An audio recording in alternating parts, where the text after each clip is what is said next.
এই দুনিয়াতে ছোট বড় এবং বয়স্ক সকলেরই ইচ্ছে আছে ঘুরে বেড়ানোর, ছুটে বেড়ানোর, মন খুলে হাসার, একটু আনন্দ, একটু অনুভূতি, একটু হাসি, প্রাণ খুলে কোথাও হাসা এবং মন খুলে কোনো জায়গায় বসে আনন্দে মাতোয়ারা হওয়া।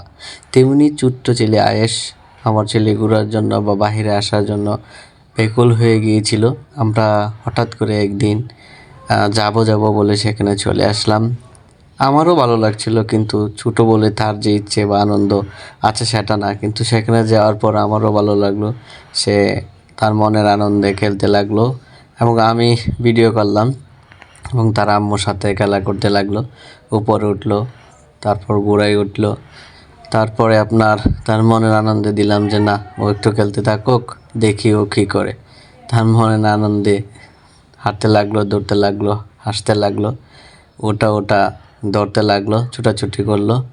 দেখে আসলে ভালো লাগলো। শুধু আমার সন্তান না, প্রত্যেকের সন্তানই ঘুরে বেড়ানোর, বাইরে যাওয়ার, আনন্দে হাসা সকলেরই ইচ্ছে হয়। প্রত্যেকটা শিশুরই আনন্দ, অনুভূতি এবং ভালোবাসা, ইচ্ছে, আবেগ আছে।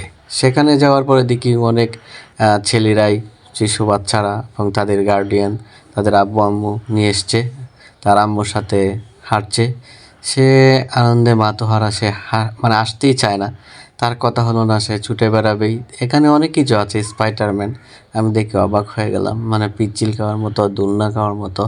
তাকে নিয়ে তার আম্মু দোলনা খাচ্ছে এবং সাথে ছোটো বোন। আসলে অনেক সন্তান বা শিশুরা সেখানে যদি যায়, হাসতে বা আনন্দে খেলতে, দৌড়াদৌড়ি করতে, ছুটোছুটি করতে পারে।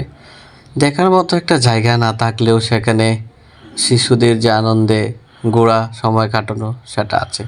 তাকে নিয়ে আমি একটা ছোটো ঘরের মতো এটাতে উঠলাম। সে হাসতে লাগলো। তারপর এখানে একটা গড়ির মতো আছে, সেটাও দেখার মতো ভালো লাগলো।